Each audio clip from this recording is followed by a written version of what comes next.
كنت في لقاء بينك وبين الفنان أشرف عبد الباقي، وأنا عارفة إن بينكوا صداقة.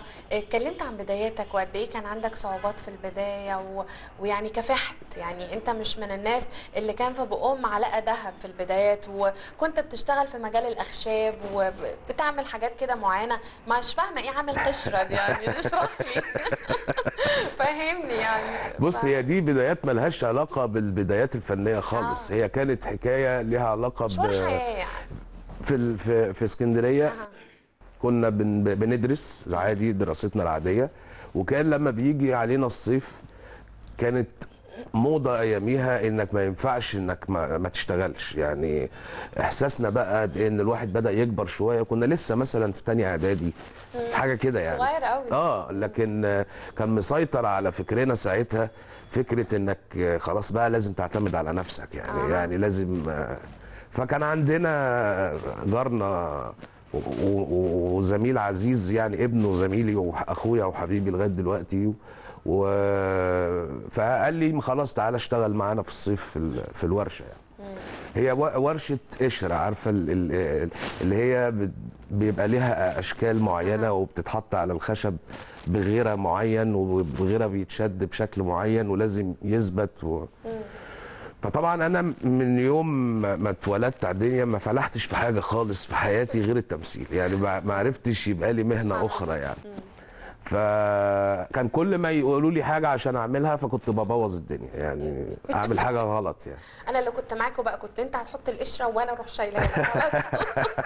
على طول. فكانت مهمتي في الفتره دي ان هم بيلزقوا القشره وبيحطوا الخشب كده بالقشره فوق بعض، وانا اقعد على لا والله. على الخشب عشان القشره تمسك بتقعد كتير في بقى، الخشب. كنت بتقعد كتير. القشره ولا انا؟ لا.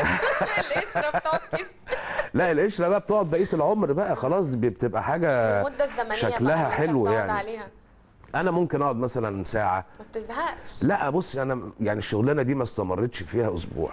مش كده. لان لقيت نفسي ما بعملش حاجه. يعني ايه اللي بينزل جاي يقعد ده يعني؟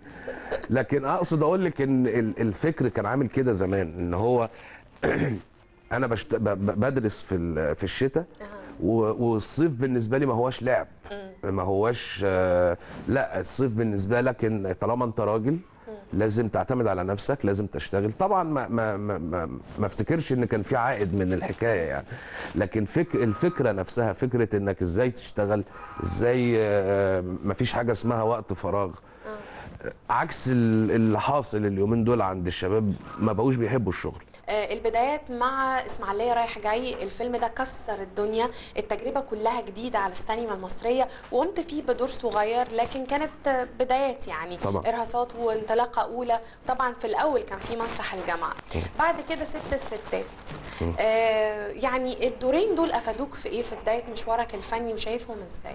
بصي، يعني انت حتى لو اتقابلتي مع اي ممثل جديد او وجه جديد من اللي موجودين هتلاقي كلمة السينما بالنسبة له طول الوقت حلم.